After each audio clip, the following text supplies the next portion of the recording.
लोगों का क्या है, लोगों को आप लाइफ में कभी खुश नहीं कर पाओगे।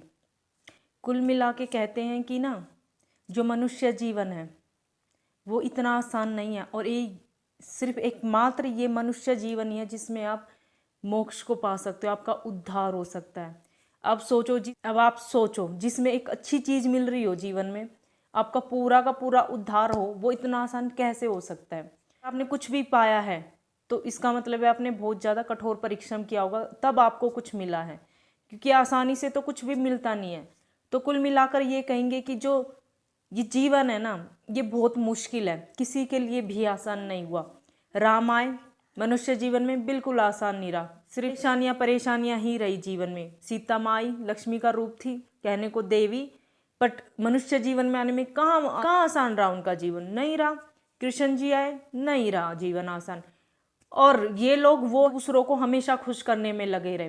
कहने का मतलब ये है कि आप इस जीवन में, यानी कि मनुष्य जीवन में, आप कभी किसी को खुश नहीं कर पाओगे। आप लाख कोशिश कर लेना, कभी खुश नहीं कर पाओगे। एग्जाम्पल के तौर पे हम ये देख सकते कि जब सीता माँ को लंका से लाया गया तो राम जी ने कहा कि मेरे साथ चलने से पहले तुम्हें परीक्षा देनी पड़ेगी तुम्हारी शुद्धता की। हालांकि उन्हें भरोसा था, कि ये पता था कि मेरी पत्नी गंगा की तरह पवित्र है, लेकिन उन्होंने उनकी परीक्षा क्यों ली? दूसरे लोगों की वजह से, घर वालों की वजह से, रिश्तेदारों की वजह से, अपनी मोस्ट इंपोर्टेंट अपनी प्रजा की वजह से, क्योंकि उन्हें राजा बनना था, क्योंकि वो एक राजा थे और वो सबका भला चाहते थे, सबको खुश करना चाहते थे। वो नहीं चाहते थे कि कल मैं वहां लेके जाऊं अयोध्या और कोई उन पे उंगली उठाए। वो इसी जंतोजहद में लगे रहे कि मेरी सीता पे कोई उंगली ना उठा पाए, मैं सबको खुश कर पाऊं, मेरी सीता से सब खुश रहे। एक ताकि उन्होंने एक परीक्षा ले ली, गए वो अयोध्या। क्या लोग खुश हो पाए?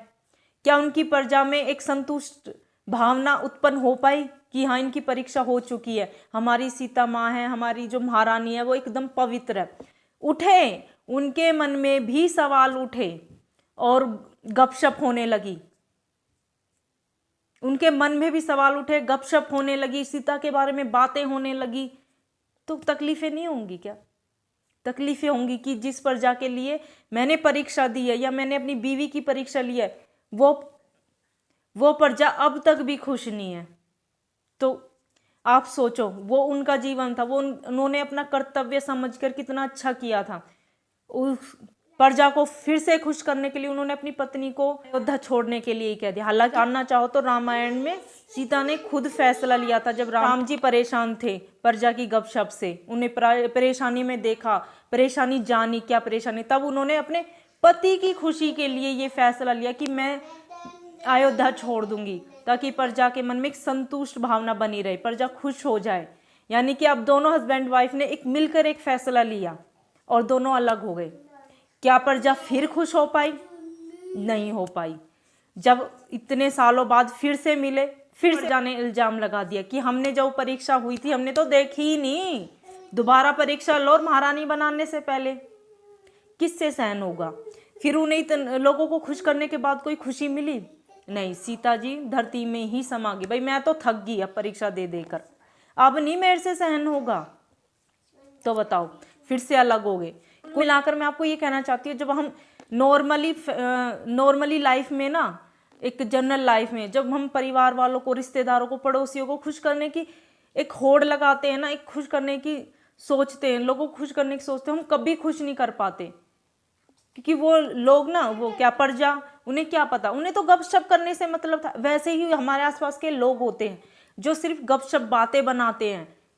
असल में दुख क्या होता है ना, वो जब उन पे खुद पे बीतती है ना, पड़ती है, तब एहसास होता है।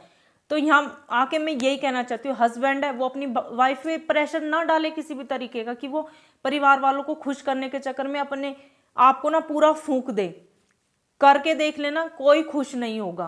उसको भी चाहिए कि वो हस्बैंड पे किसी भी तरीके का ऐसा प्रेशर नहीं डाले कि वो इतनी चीजें करे कि सब खुश हो जाए। नहीं हो पाएंगे, आप लाख कोशिश कर लेना, आप कभी किसी को खुश नहीं कर पाओगे इस लाइफ में। तो आप ना अपनी कैपेसिटी के अकॉर्डिंग काम करो, कि जो आपका फाइनेंशियली आपकी जितनी कैपेसिटी है आप उतना खर्चा करो। आप वर्क कर रहे हो, आप हाउस वाइफ हो, आपकी कैपेसिटी जितनी आप उतना वर्क करो जिससे आपको खुशी मिले, क्योंकि लोगों को खुश करने की होड़ में ना आप कभी किसी को खुश नहीं कर पाओगे, और किसी को खुश नहीं कर पाओगे, ऊपर से आप सपोज दैट आप बीमार हो जाते हो फिर भी उसमें क्योंकि लोगों की आशा ये है कि ना ना ना चाहे कितनी बीमार हो जाए ये हमें ना अच्छा करके देगी, अच्छा खाना बना के देगी, हमारे कपड़े लत्ते सब करेगी, क्योंकि ये इसका काम है, ये हमें खुश रखना चाहती है। तो लोगों को इतना सिर पे ना चढ़ाओ कि वो आपके आदी हो जाए, आपकी परेशानियां ना समझ पाए। तो जितनी आपकी कैपेसिटी है ना उसके अकॉर्डिंग काम कर पाओ। लोगों को खुश करने का छोड़ दो कि लोग कभी खुश हो पाएंगे उस, क्योंकि कभी खुश नहीं हो पाएंगे। सतयुग से चला रहा है कि लोग कभी खुश नहीं होते आपके काम से, इतना भी अच्छा कर लेना कभी खुश नहीं होंगे। तो अपनी कैपेसिटी के अकॉर्डिंग काम करें। तो आज के सिर्फ इतना ही था। अगर आपको वीडियो अच्छा लगे और आप चाहते हो कि इसी तरह मैं अच्छे अच्छे टॉपिक्स लेकर आऊँ तो चैनल को ज़रूर सब्सक्राइब कर लें, अच्छा लगे तो लाइक ज़रूर करें। Okay bye.